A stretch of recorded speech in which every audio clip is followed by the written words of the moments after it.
guys, here with a new hero on Korean Lost Saga. This is known as Swordsman, I believe, according to my friend Ku. I think it Google translated to like Geomje or something, but it's known as Swordsman according to her, so I'm gonna trust her and go with Swordsman. So it's pretty much a swordsman anyway, so let's check him out here. So 3-hit basics.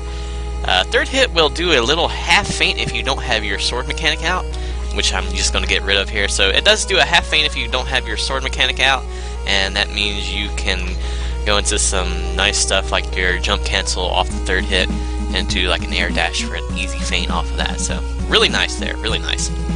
If you do have your swords out, the swords actually throw out and make your juggling with your basics very, very easy because it will launch and keep launching, so you can loop that quite a few times. So your passive mechanic on Swordsman is very interesting.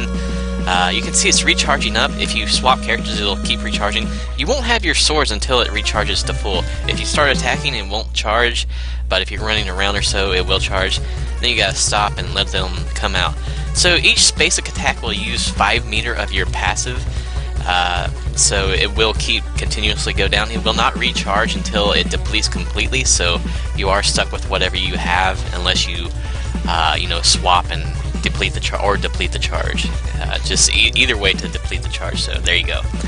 So yeah, nice mechanic there with the passive. It adds a whole lot more to every attack in his arsenal pretty much. So let's check out the hold D, for instance. The hold D without the charge will throw out these little simple blades that do little flinch hits into a half feint. So you don't need a charge for that, but if you do have the charge, it becomes a lot better. You have to mash when you have the charge. It will use 20 meter of your passive. So you do hold D and then you mash your D key. Then it'll do a bunch of hits, and then you can slam down and then juggle and just work with that. The hold D will actually hit a big crowd of people as well, so it's very, very useful for team fights. So you can hit a lot of people and slam them down, so it's very, very useful, very good. So really awesome. It hits so wide, such a wide radius, so very nice hold D there. And it can work with juggles or so, so if you do happen to get a launcher, you can kind of time it correctly, like I just didn't do there. Let's try and get enough charge here to demonstrate that. So yeah, get yourself a juggle going, maybe get a few hits here and there, and then do your hold D. You can kind of give yourself a little more time to do whatever you like, maybe go into a swap combo if you really like. Just use it at the end, towards the end of your passive meter, because that can be really useful for like going into another character to swap and combo with. So like you could extend it with like Rachel or something, so that would be pretty nice. So moving on, let's get rid of this charge again. So dash attack.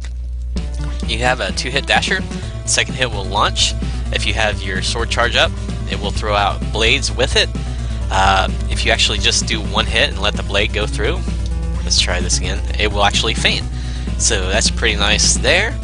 I'm not sure if it works for the second hit or not. Yeah, the second hit's a launcher, so if you want to feint, just do 1 tap and hope for the best with the blade hidden. So that can be pretty nice. You also have a hold D dasher. Let's check it out without the swords. Simple launcher without the swords. Not too shabby. Both attacks do come out, so you don't have an option to stop them early. And you can't change direction either, so it becomes a little bit of a pain. If you have the swords out, it will use 10 meter of your passive, and it will kind of give you a little bit more time to launch them. Like 2 little blades will come up and kind of fix their trajectory, so that can be kind of easy to set up extra juggles off of that. So yeah, pretty fair dashers. I wouldn't really say the hold D's dasher is that great though, since it really kind of sticks you in that animation for a long time. So jump attacks have a 2-hit jumper. The first hit will actually lift, similar to like Eevee's jump attack, and that can be very, very nice, very easy to set up some combos. You also have a hold D in the air, which is a simple blade throw. You don't really need your passive charge to get that blade throw out, and it will hit grounded as well, so pretty nice there. You can have yourself a potential edge. And you have an air dasher as well, which does a half feint, and it seems like it has a little bit of landing delay, so it kind of messes up for that. So when you have your blades out, you get new options. You'll see you get like a half feint hit on your first attack. If if you do it twice in a row, it will actually launch, so you don't have to actually be close by to get a launcher off of that, off those jump attacks to to get a juggle going. So that's pretty neat there, pretty awesome. Your hold D in the air, it uses 10 meter of your passive. The regular jump attacks use 5 meter passive. I keep forgetting to mention the passive meter usage. But yeah, the hold D in the air will use a lot more blades compared to before. And your air dasher will also throw out another blade, which will set up a feint with your air dasher. So that can be really, really effective right there. That can be really awesome for you. So this character is quite something with its blades out. It's pretty average without them, but you know, it's actually not that bad without them, considering you have a pretty good air game like that there. That's pretty nice. So moving on to defensive properties, I actually haven't tested the skills, so I'm going to have to kind of test the skills with you here, guys. So let me go ahead and check it out with our robot buddies. So first things first, you do have a counter attack. Let's go and see how it looks without the blades. 1, 2, 3. So yeah, it's about the same without the blades and with the blades. So you get a little stun feint and it's like a little step back, so it can keep you pretty safe and it's pretty quick. So I'd say that's a very, very good counter actually. That's not too bad. Check out the skills here. Weapon skill. You summon this big circle, and as long as you keep channeling your weapon skill, it will just rain swords down for days. So it will hit in a wide radius. You know, it knocks people down.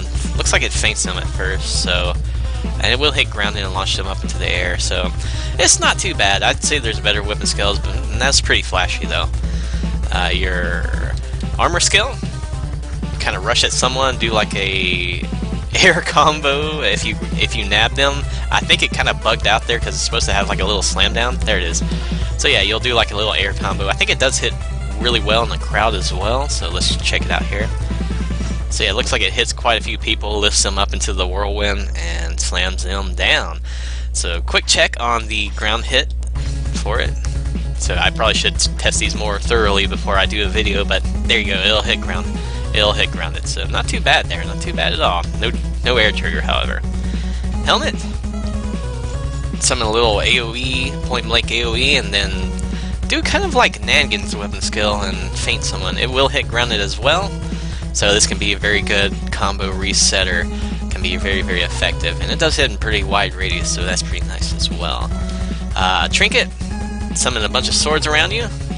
Seems like if they hit someone, it'll do like a little quick stun on someone, so that looks pretty nice. Let's test it out on the crowd here. Yep, not too bad at all. That's pretty good there. Doesn't seem to last extremely long. Actually, it's lasting quite a while on big crowds there, but you know, that seems really, really nice for, you know, doing a team match there. So you know, you could walk up and help out your teammates and stun people, and they can just get some free hits in. It can be really nice. So yeah, Swordsman, guys, this character is just something else. You know, it has immense combo potential.